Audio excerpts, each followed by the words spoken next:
All right, thanks for joining us today for our Afluencer podcast. We've got Rachael Levine from Tripping Millennial on the line. And the reason that we wanted to invite Rachael, it's her story is something that we want to share near and dear to my heart as I was kind of reflecting on the journey from being a kid to going to college to eventually getting a job.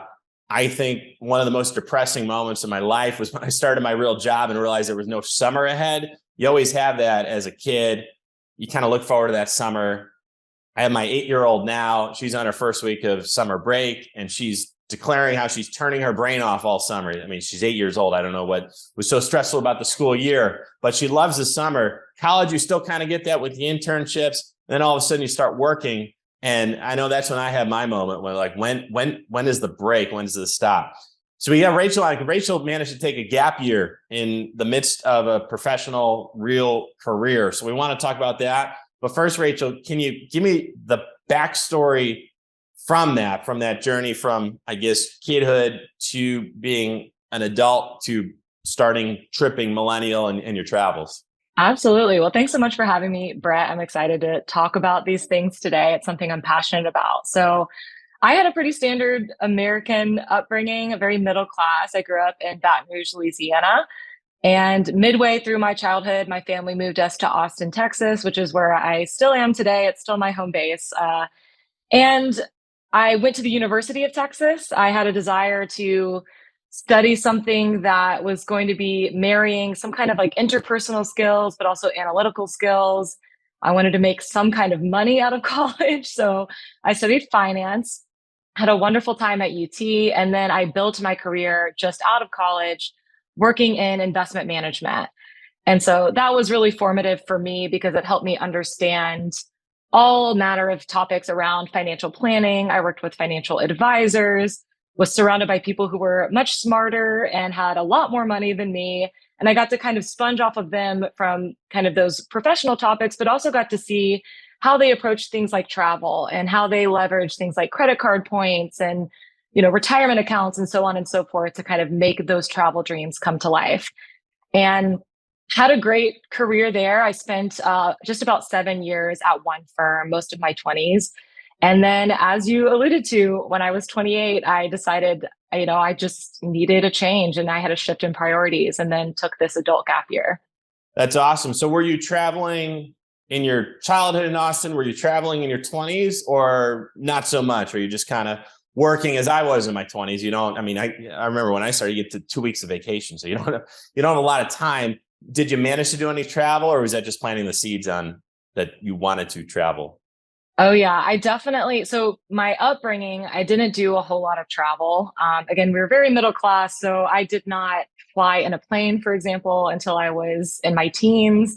I didn't travel internationally until I was in college. But I always had the desire and the drive. Like, I remember even going to like a hotel 3 hours down the road was like a thrill for me when I was young. I Mhm. loved it.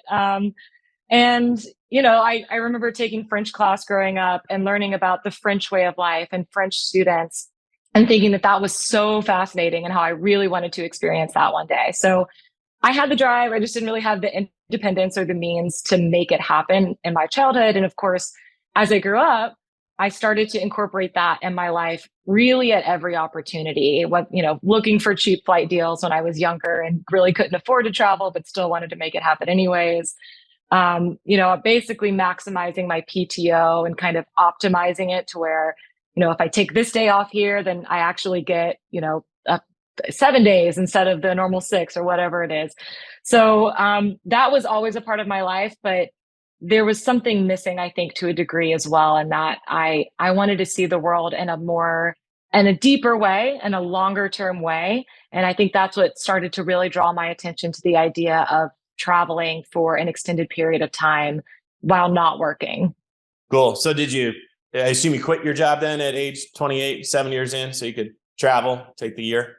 Exactly. Yeah. And it was a bit of course, I didn't do it on the spot. It took years of considering this. For a while, I was thinking about maybe just moving to another country and working out of a country like somewhere in London or in Singapore, for example, big financial hubs, since that's the world I lived in.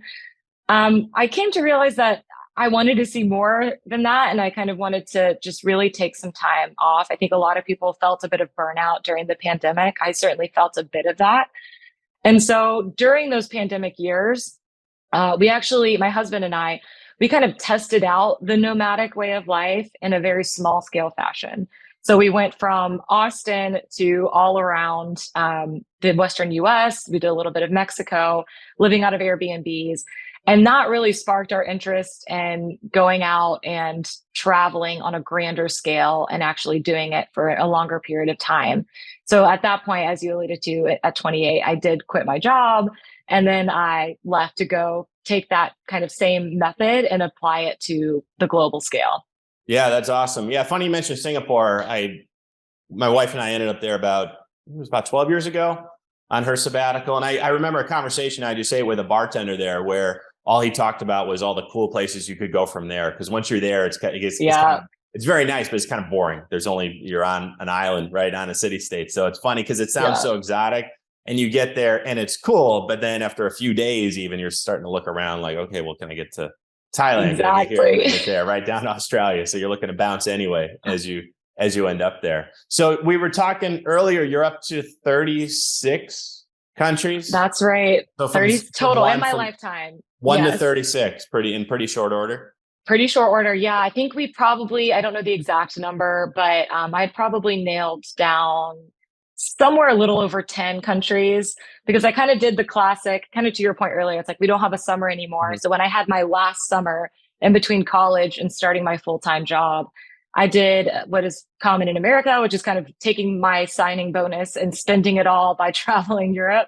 And it was only for 2 weeks, but somehow, or maybe 3 weeks, but I think we nailed down several countries in Western Europe in that process, most of which I went back and revisited on this gap year. So there was certainly a bit of overlap there. But yeah, 36 countries. And I just turned 30. So I'm really excited to have hit the kind of 30 before 30 guidepost. That's awesome. Congrats. Yeah. Still ahead of the curve. You're good. Right. You got a top 3 or 4 you want to share in terms of, hey, if you haven't been here, you need to put it on your list? Absolutely. So some of them I think will be more familiar. Maybe some are more surprising. We started our gap year by spending 6 weeks in Bologna, Italy. And of course, Italy is it's for most people, that's like the first place they want to go. Sometimes those places can be overhyped, but in my experience and in my opinion, I think there is such great depth to Italy, especially beyond the big cities, going to those smaller towns and really getting a feel for their way of life.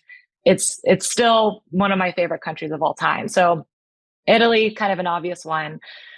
We spent a good amount of time in Asia as well. And there's so many treasures to Asia. Japan, again, is the more obvious one. I think that is another one of my favorite countries. If you can tell, I love places with a rich food culture. So 2 places that just have amazing food. One that I think is a little less commonly mentioned in Asia is Hong Kong.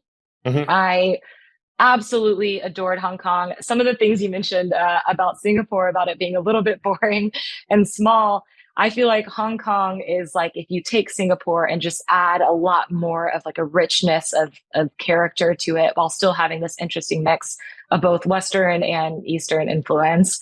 And it's a beautiful country as well. Great hiking, things like that. Yeah, it's cool. They got the peak right there in the city, which you wouldn't expect, right?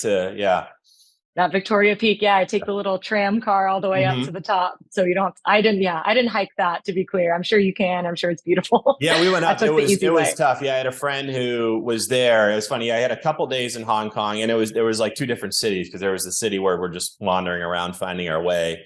And then I had a buddy from college who had been there for 4 years and he knew everything. And then when we went around with him, he's like, oh, well, here's where you get dim sum. Here's your foot massage.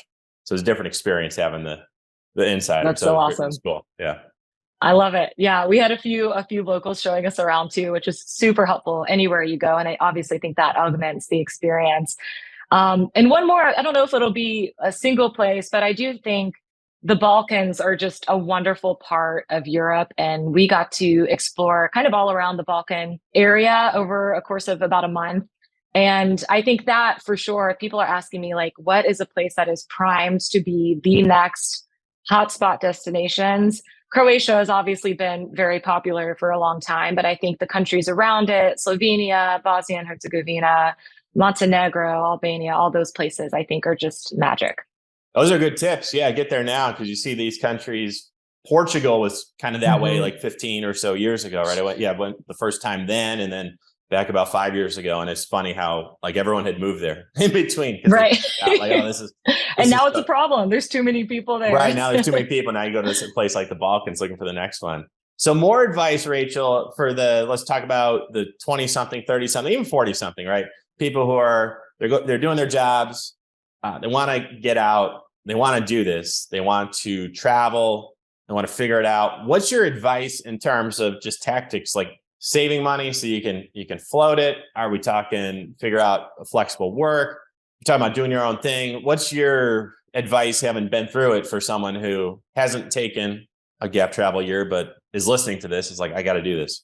Absolutely. Well, I think those are all great questions, and there's so many considerations to keep in mind, especially depending on where you are in your personal life. Are you married? Do you have kids? Where are you in your career? I think coming from my background, coming from one that is very, I think, practical and financial planning oriented. First, my number one advice is that this is a feasible thing to do, and it is not an irresponsible thing to do. Like it is sometimes portrayed, especially on social media. I see so many videos all the time where it's like, joking about having $10 in your bank account, but doing all this travel. And right. For me, that kind of gives me a bit of anxiety. Like I appreciate the travel urge for sure, but I don't think you have to sacrifice having a meaningful retirement or being able to put your kids through college, your future kids through college, in order to pursue something like this. I think that there is a happy medium and a balance where you can achieve both. And it's completely, again, within the possibility for many people working in corporate America to do this. And so some practical advice I would give is to consider a saving plan that allows you to save up at least an entire, whatever the budget you need to sustain you through travel. For me, I used my average monthly living costs in Austin as kind of my rough guidepost. And then add, I would say 20 to 25% on top of that, to give you a reasonable buffer so that you feel if things go wrong, which anyone who's ever traveled, they know things go wrong, as well as if you just need a little bit of time to get back on your feet whenever you come home and are kind of thrust back into potentially normal life. Those kind of practical savings tips I highly recommend. Doing things like credit card points hacking is immensely helpful as well, and having somewhat of a strategy around that, even if you're not an expert, I think is another hugely important thing. But also not forgetting about your other goals in life and not being short-sighted about this one goal. So a huge thing I advocate for is, yes, let's build in a plan that can allow you to save and take a gap year like this. Maybe you do this every 10 years in your career or whatever frequency you want. But let's also not forget about saving for retirement, which I know nobody loves to talk about. Mm-hmm. Let's also not forget about saving for a house, if that is something that you desire to purchase sometime in your life. Again, I think it's all a matter of balance. And I'm an advocate for, you really can have it all. You don't have to neglect certain areas of your life entirely in order to pursue something that I think should be more deliberately pursued by people in America.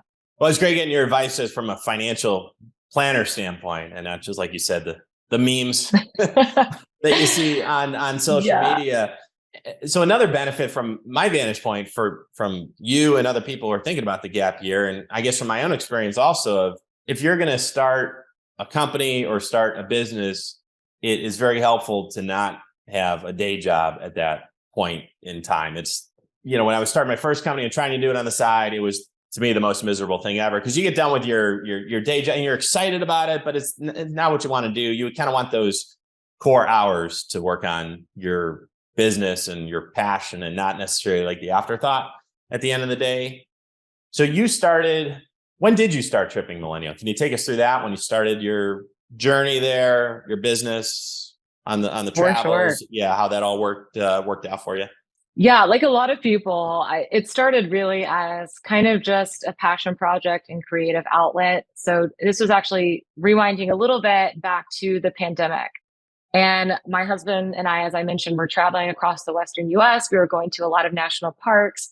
And my DMs were just going wild back and forth with me asking people, where should I go in Yellowstone? What should I do in Seattle?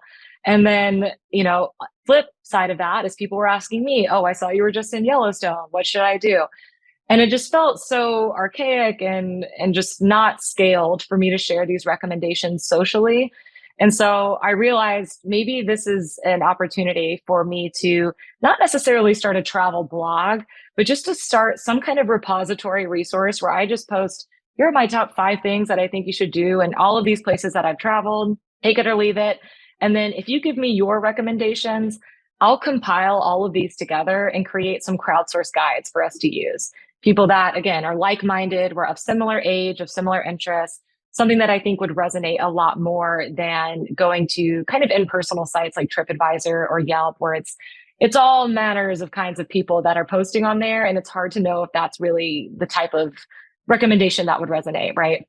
So that's where it started. And then I started TikTok came along and I started posting videos alongside that just for fun. And then this opportunity to, of course, leave my job and travel for a year meant that I would have this amazing access and insight to places all around the world. I could get content from places all around the world.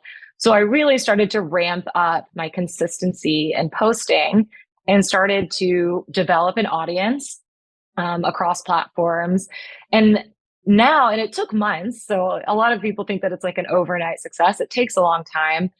But now that I've kind of developed this audience, these people that are expecting certain things, I'm able to now work in brand partnerships and really treat it like more of a business, to your point. So it started out as, again, a creative outlet for someone who frankly was a little bit creatively deprived working in such an analytical field. And now it is turning more back towards analytics, where I'm trying to understand how can I run this, monetize this, and treat this more like what it is, which is an expanding business of sorts. Yeah, that's great. And I think to your point, I mean, months can feel like a long time when you're doing it every day, but your months was fast, really. Where if this is the type of thing, if you're only doing it part-time, it could take years so that having that focus to ramp up in months and to build your following in months is really awesome. So tell us about the brands then. Did brands start to find you? How'd you find your way on the business model side? I'm sure it was always in the back of your head as you're building out your content, you're doing your reels on TikTok and this and that. Were you getting approached? Were you getting DM'd randomly by brands, travel brands saying, hey, Rachel, we want you to promote this? Or what did that look like? Because that whole process is still, I would say, and this is our industry, but it's still like very new in terms of how everyone works together, right? So I'm curious to hear how that started for you and where the brands were at in terms of how they approached you and what they were thinking and what they wanted to work with you about. Yeah, it was very exciting at first to get those first DMs because, again, I'd never worked in this space. I'd only posted on social media for my friends in the way most people do. So, yeah, I remember starting to get those DMs and I'm like, oh, I kind of am somebody. Like, people care what I'm posting. Maybe I can get some free stuff out of this. Like, that's all I really cared about at the outset of it was, oh, this is cool. I didn't think too much of it until, some time had passed. And as I grew my following, it started to be more brands that I truly aligned with, both reaching out to me and then me starting to reach out to them as well. So obviously in the beginning, it's kind of just smaller DMs that it's hard to even distinguish if they're like scams or real or things like that. Now, as I've grown, I'm actually starting to, again, work more on email rather than DMs, work through platforms like Afluencer to actually formulate more solidified relationships with these companies.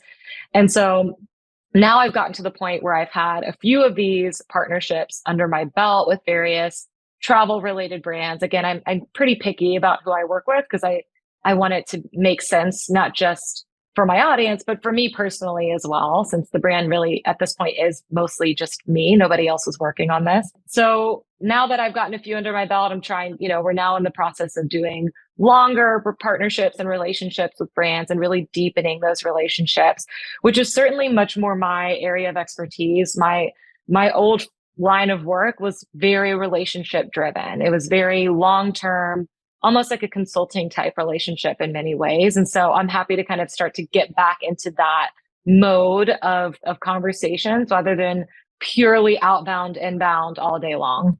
Right. That's great. Yeah. And I think from what we see on the brand side is a lot of brands are looking for the same thing. They want the long-term relationship, but then there's the courtship or dating process, if you will, where you get to know each other, right? And you're figuring out how you're going to work together. And is this a person who can promote our product? And from your standpoint, is this the type of product I want to promote? What do the mechanics look like then in terms of these partnerships? Or what are you having the most success with? Are you kind of getting the product and then doing the videos, the reels, since those are getting kind of premium placement now on TikTok? And I know that's something we've been talking about is like Instagram has been, since they're trying to copy TikTok, they're trying to get all the reels up. So has that been sort of the mechanics where, okay, if it's working out, or if it's the type of brand you want to work with, then we'll do the reels and we'll do them every so often over a long-term partnership?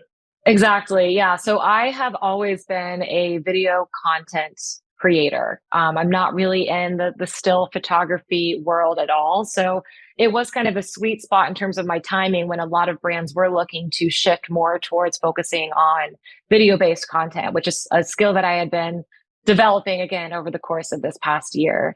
And now I'm certainly can see the difference looking back at my videos that I posted in May of last year versus May of this year, for example. So yeah, the mechanics of that really are primarily based on, if it is a physical product, then of course sending me the physical product. And then I'm trying to move away from working purely on a gifted basis. So it's usually involving some kind of pay for video or something along those lines in the contract, in addition to the gifted product. And I'm trying to kind of work out as I get more products. I try to live a very minimalist lifestyle as much as I can. I live in a very small house, so I don't have a lot of space. So trying to identify, how can I either donate these items or give them away, now that I'm starting to like develop somewhat of an inventory. So that's kind of my newest challenge that I'm working through now. But yeah, that'll be in exchange for, run one reel or TikTok or post it on both platforms. I've done a little bit of UGC based work as well. If it's a not physical product, there's usually a little bit more, I think, creative opportunity there for me. How do I position it? For example, talking about different travel based apps where you could really talk about anything under the sun. And it is convenient that I have, content for 30 plus countries on my phone. So I can really just deploy that whenever needed. And that's valuable to brands because now they don't have to go track down content in Seoul, South Korea, or in Montenegro, or in London, or wherever. I can leverage that, pair that with information about their brand or their app or whatever it is. And it's a very, symbiotic relationship in that way. Yeah, that's great. And I'm glad you brought up the UGC because brands are starting to figure out, hey, there's all these benefits to working with someone like Rachael. You can potentially post to TikTok, right? You can record these, like you said, the unique generated content, the UGC, post it to TikTok, Instagram. And then assuming that it's worked out ahead of time, you're also okay with them repurposing or having the UGC. That's just worked out between you and the brands. Exactly. Yeah. And I think, like a lot of young creators, I'm still not young in age necessarily, but young in my creation career. I'm still, figuring out, a huge piece for all creators is how do I value my time? How do I value my work? And that is for sure a work in progress for me. I think with every new partnership, I'm retesting the waters of what is my work worth, and thankfully always getting a little bit more, I think, and trying to push that number a little bit higher. At this point, it's an interesting kind of inflection point where I'm trying to identify how much can this side be monetized, and where is my upper limit in terms of just creative exhaustion, and how do I monetize other parts of this brand that I'm building in a way that is most scalable for me and the way of life that I want to live. So I'm taking a lot of cues from a lot of people. Literally just before this podcast, I was listening to another podcast on the influencer economy and what opportunities there are and who the winners are in this space. So I'm fascinated by it. It's completely different from the world that I grew up in finance. But I love kind of learning about it and forging this path. That's great. Yeah, it's brand new. That's why it's exciting. And a lot of the brands that come to us, they're new, almost apologetically so about it. I say, no, it's new to everyone. It's cool. Like you're doing the right thing instead of like spending money on Google ads where there's no real value anymore, or spending money on the Facebook ads where it's really tough to get value. Partner with somebody like Rachael to promote your brand, especially now before your rates go up and up, right? So right. with Rachael, lock it in. Yeah, lock it in now. Get a long-term agreement, or get some sort of agreement in, and that's, I think that's the way to do it. So I'll get you out of here on this one, Rachael, since actually, I'm myself. I'm always bouncing to get the brand demo where we show people profiles like yours. But let's talk about how brands, especially travel brands, can find you, can partner with you. We've got Tripping Millennial. We've got your Afluencer profile that we'll put under the show notes here. But how can brands reach out to you and invite you to collab with them? Absolutely. Thanks so much for the opportunity. My email is trippingmillennial@gmail.com. So that's always the best way for brands to reach out, if not on platforms like Afluencer. You can also always DM me on Instagram at Tripping Millennial. I am also on TikTok at Tripping Millennial. And finally, I do have a website as well, www.trippingmillennial.com, with a weekly newsletter called The Travel Edit. Awesome. Well, thanks so much, Rachael. And again, for our brands, for our Afluencer brands, we'll get Rachel's link here, and you can also invite her to collab, get you linked up, and get something going with Rachael before her rates go up. That's my parting advice here. Okay. Thanks so much, Rachael. Thanks, Brett. Appreciate it. Have a good day. Thank you.